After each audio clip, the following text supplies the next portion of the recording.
Sejam bem-vindos a mais um programa Logística em Foco. Hoje nós vamos falar para vocês sobre transportes. Para falar sobre o assunto, nós estamos aqui com Tércio Balduino, que é gerente de Logística e Desenvolvimento Logístico da Danone Águas Brasil. Tércio, obrigado por aceitar o nosso convite. Eu é que agradeço pelo convite na participação desse conceituado programa. Eu queria aproveitar, Tércio, para pedir para você se apresentar, falar um pouquinho para o nosso pessoal sobre o Tércio, né? Sobre seu histórico na área de logística. Bom, eu tenho 21 anos de carreira na área de supply chain. Comecei minha carreira na Philip Morris, trabalhei depois na Kibon, na Unilever, na Lacta, na Dr. Oetker Brasil. Atualmente estou na Danone Águas Brasil, como gerente de transporte e desenvolvimento logístico, com a missão de levar saúde ao maior número de pessoas possíveis através da água mineral Bonafonte. E procurando no dia a dia sempre incorporar uma liderança criativa para gerar negócio, para agregar valor para a empresa. Eu lembro, a gente falava, né, você falando com todas as pessoas que trabalham com água, eu tive a oportunidade de ir para fora do Brasil, até conhecer um CD de águas um tempo atrás, um CD grande na França de águas. Evian. E água, né? Água era um produto com baixo valor agregado, até porque o Brasil sempre teve, né? Sempre teve sobrando. Aí se falava em Europa, que era muito caro, que era isso, que aquilo. E hoje a água é saúde, né? Hoje eu estou vendo você falar, isso é muito interessante. A água nada mais é do que saúde, né? É um recurso mineral, né? Mas com um valor de ouro, né? Sem dúvida nenhuma. Principalmente para quem tem pouco, né? Exatamente. E tomara que não acabe, né? Acho que uma coisa importante, Tércio, assim, para você, no seu ponto de vista, qual é a maior complexidade de se fazer transportes hoje no Brasil? Né? Porque a gente sempre fala, nós temos uma infraestrutura bem atrasada, né? É bem ruim em comparação com os países mais desenvolvidos. Né? A gente quando fala estradas, aí também a gente fala de impostos, tributação, a nossa frota, né? Você pega a frota é muito antiga, né? A frota do Brasil é muito antiga, então tem todos esses problemas, mas no seu ponto de vista, qual que é a maior complexidade? Então, só assim, um dado histórico que acho que tem relevância, até a década de 90, as nossas estradas eram regidas por órgão público estatal. Em 2004, houve o convite do setor privado para começar as negociações para privatização. Em 2011, foram investidos 14 bilhões de reais em todas as estradas brasileiras. Mas se você avaliar, os 14 bilhões para toda a nossa malha é pouco. Ele praticamente não aumentou a malha, né? Não aumentou. Ele melhorou, claro. Melhorou. E 21% desse valor, foi investido no nosso eixo aqui do interior, de São Paulo a Indaiatuba. Então houve uma grande melhora na qualidade das rodovias. Porém, as empresas de São Paulo se instalaram, tanto fábrica como operação, CD, nessa região. Então o tráfego aumentou muito. E de lá para cá não houve mais investimento. Então hoje, você tira as 3 rodovias principais, as rodovias vicinais, elas estão sucateadas. E é onde os caminhoneiros acabam utilizando com maior frequência, porque você tem um desvio de pedágio ou até uma quilometragem menor. E isso ocasiona o quê? Maior índice de consumo de pneu, quebra de veículo, consumo de diesel, segurança. E o transportador acaba tendo que repassar isso para o embarcador, para o cliente. E aí o que começa automaticamente dificultar a questão da negociação do frete. Então, mais do que comprar o frete, é conhecer a malha do seu negócio onde está o embarcador e quais são os principais clientes, quais são as rotas de retorno, como você consegue otimizar para uma parceria ganha-ganha. Então, esse, na minha opinião, é o principal ponto. E você fala de vicinal, e a gente fala muito isso, né? Logística é tempo, né? É tempo, eficiência, custo on time.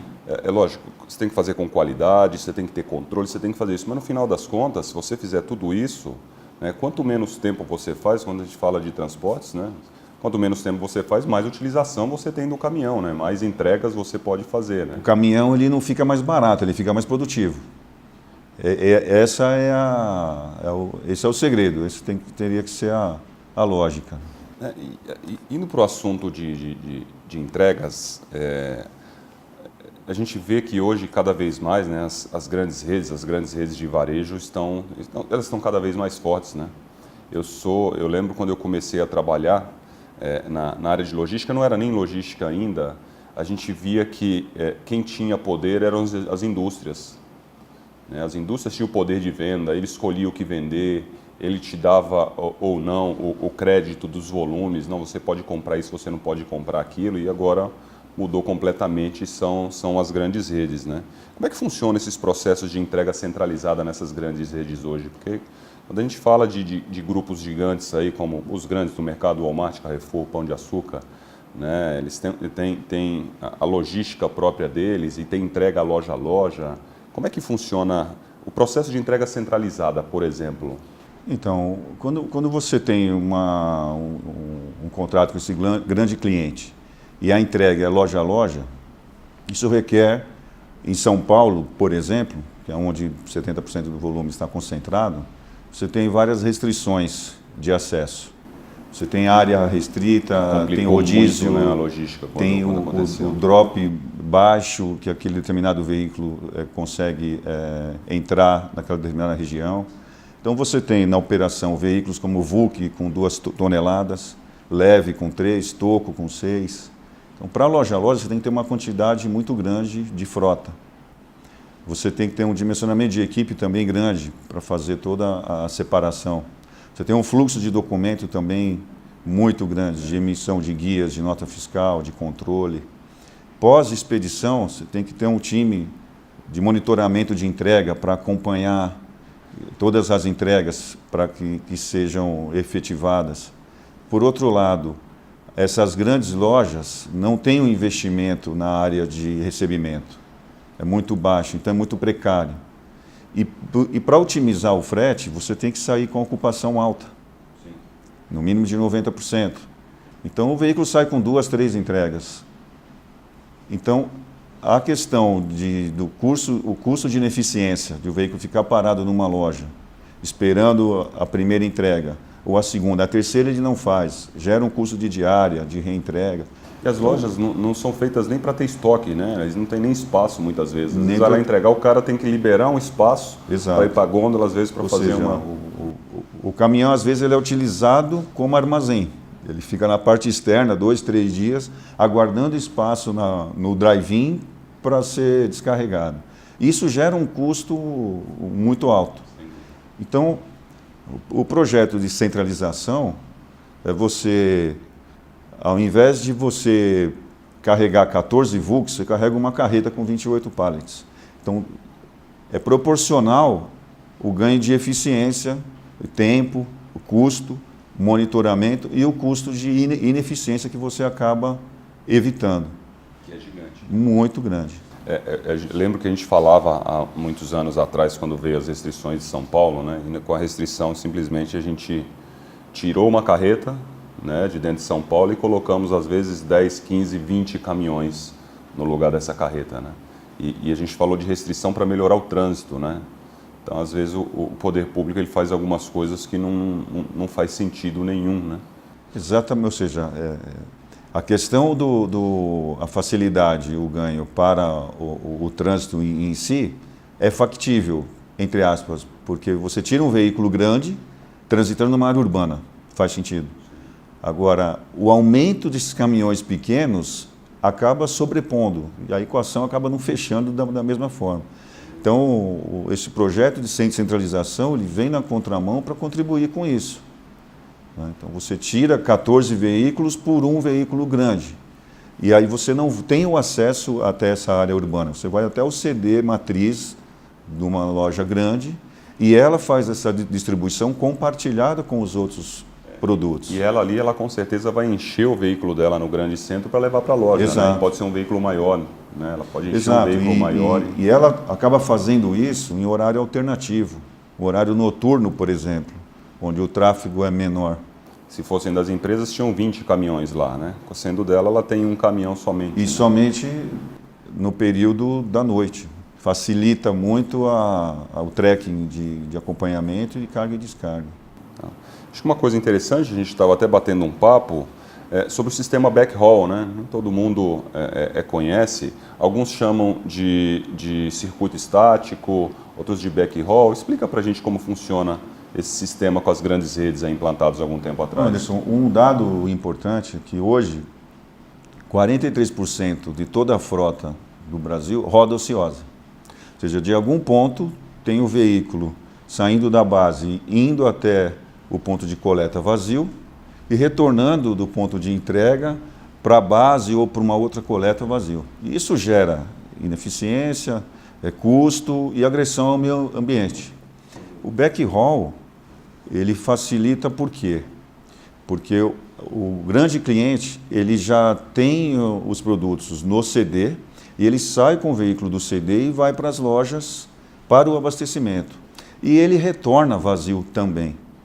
Então, o ganho ao invés de ele voltar vazio para o CD, ele volta para a fábrica, ele faz uma coleta de um produto que eu teria que entregar e eu tenho um caminhão a menos rodando vazio. Está sempre cheio. E isso é um ganho para os dois lados. Obviamente que existe uma negociação diferenciada de valor de frete para ser atrativo, ele também economiza e você reduz o custo, ganha eficiência e diminui a agressão ao meio ambiente. E diminui o custo logístico. O custo logístico como um todo. Eu queria falar um pouquinho, a gente vai para o nosso intervalo, mas eu queria falar um pouquinho com você sobre compliance no próximo bloco. Ok. Voltamos já.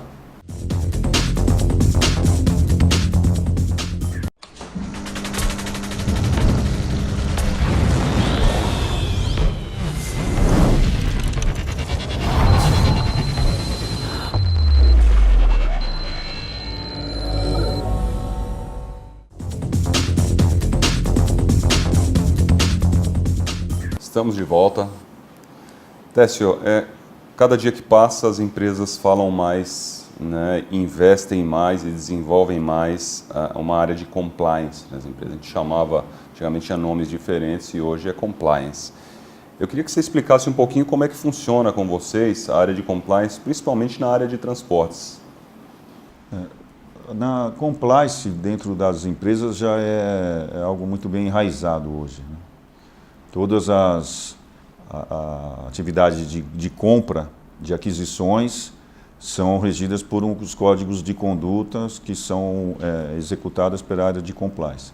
A questão de transporte, sendo uma área autônoma dentro de supply, até então não era incorporado. Mas aí no nosso papel, no caso do gerente de transportes, foi procurar essa área de compliance e desenvolver um manifesto onde rege todas as regras de conduta e, diante de todas as negociações, discussões de oportunidade de negócio com a transportadora, primeiramente apresentado esse manifesto e é coletado a assinatura de confidencialidade de dados. Então, fechado o acordo comercial, existe um valor de tabela, por exemplo. Esse valor, ele consta nesse manifesto, é o mesmo valor que consta no contrato, que consta no sistema para pagamento de frete e que ele vai constar no CTE, que é o documento de pagamento do frete. Então, isso é auditado frequentemente. Isso evita de qualquer outro valor que seja discutido, seja pago pela empresa por aquele determinado serviço. A gente tinha no passado, eu me recordo claramente, uma empresa até, grandes empresas multinacionais, hoje uma rota, por exemplo, daqui, né, Jundiaí e Ribeirão Preto. Um dia ele pagava um preço, né, aí no outro dia vinha um outro caminhão, ele negociava um outro preço, né, e você pegava ao longo do mês, às vezes ele tinha 6, 7 valores negociados, por quê? Pela falta, pela disponibilidade, ele ia negociando vários preços, né, aí um problema gigante, né, e eu cheguei a ver empresas com diferenças de 30%. Então, e isso é um outro ponto que dificulta você desenvolver uma parceria, porque a diferença de margem é o que faz toda a diferença. Na hora da coleta, de um motorista efetuar a coleta, ele está numa sala de espera e tem algumas conversas em relação a quanto cada um fatura. Isso gera, paga, quanto... isso não é compliance. Então, o preço tem que ter um baseline parametrizado para todas as rotas, que é devidamente cadastrado no sistema, porque isso facilita também na medição de performance do transportador. E a área de compliance, ela chega até a parte de comportamento também, por exemplo, até do prestador de serviço? Sim, esse manifesto, ele se estende a todos os níveis da operação, tanto no operacional, no tático e no estratégico, que é com a diretoria. Então, dos dois lados, da empresa e do transportador, todos os funcionários envolvidos na operação, eles assinam esse termo manifesto e se comprometem a qualquer desvio, qualquer assunto que estiver acontecendo, vamos dizer, nos bastidores, que não seja dentro de compliance, eles têm a obrigação de fazer um reporte para a diretoria. É legal que tem que seguir um padrão, né? Tem que seguir um padrão. E um padrão de atendimento, de excelência. Né? E é um assunto que, ainda pela situação do que o país está passando, é um assunto muito latente e muito notável no dia a dia de cada funcionário. As pessoas estão se cobrando muito. Antes de executar qualquer atividade, você se perguntar, é certo? Vou fazer. Que legal. Uma coisa acho que muito importante, acho para qualquer atividade, não só de logística, mas de gestão como um todo, são os SLAs, né? Os famosos Service Level Agreement, que nada mais é do que os níveis de excelência contratados, né? Quais são os SLAs mais importantes hoje para vocês lá na área de transporte? Porque eu lembro que também, há algum tempo atrás, quando não se tinha isso ainda bem desenvolvido, só se falava de on time. Né? On time ou full, é o famoso OTIF. É o OTIF, era OTIF e não se falava mais nada. Né? Hoje eu vejo que tem empresas que têm uma quantidade grande de medições e tão importantes quanto o OTIF. Né? Para vocês, como é que funciona? Eu vou citar os mais relevantes. Primeiro, o SLA da disponibilidade acordada no ato da negociação. Né? Então, são 10 veículos por dia, você tem que dispor os 10 veículos por dia. Esse é o primeiro. O segundo, aquilo que você disponibilizou, ele foi escalado. Então, se teve no-show, o no-show é fundamental, porque eu deixo de atender o meu cliente, eu pago uma multa e gero ruptura na loja. Então, esse é fundamental. O terceiro, em relação à segurança, o veículo tem que estar atender os critérios mínimos de segurança e qualidade.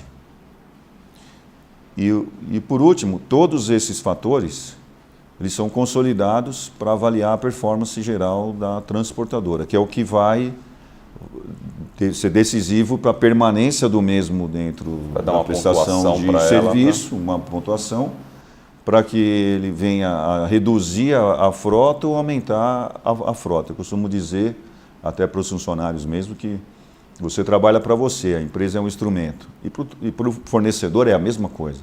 É você que vai determinar, com a sua qualidade de prestação de serviço, o tempo de permanência e o seu percentual de participação. Eu acho que essa parte de segurança entra até na parte de compliance também, né? Perfeito. Eu trabalhei numa operação, né, numa empresa multinacional que prestava um serviço de logística para outra empresa multinacional, que chegou um momento que eles estavam instalando compliance dentro da empresa deles e estava já bem desenvolvido, que assim, a gente tinha que fazer um checklist no veículo grande. A gente olhava pneus, a gente olhava o baú, a gente olhava se estava molhado, se não estava, se tinha cheiro, se não tinha cheiro. Quando tinha Thermo King, precisava de uma refrigeração, você tinha que ligar antes, medir a temperatura do caminhão para garantir que isso estava tudo dentro de uma regra lá de compliance também, que entrava dentro dos SLAs e tinha uma medição cada transportadora também. Olha, você você colocou todos os veículos, mas de todos que você colocaram, 10% estavam com problema. Acaba sendo um no-show de qualquer maneira, né? Perfeito.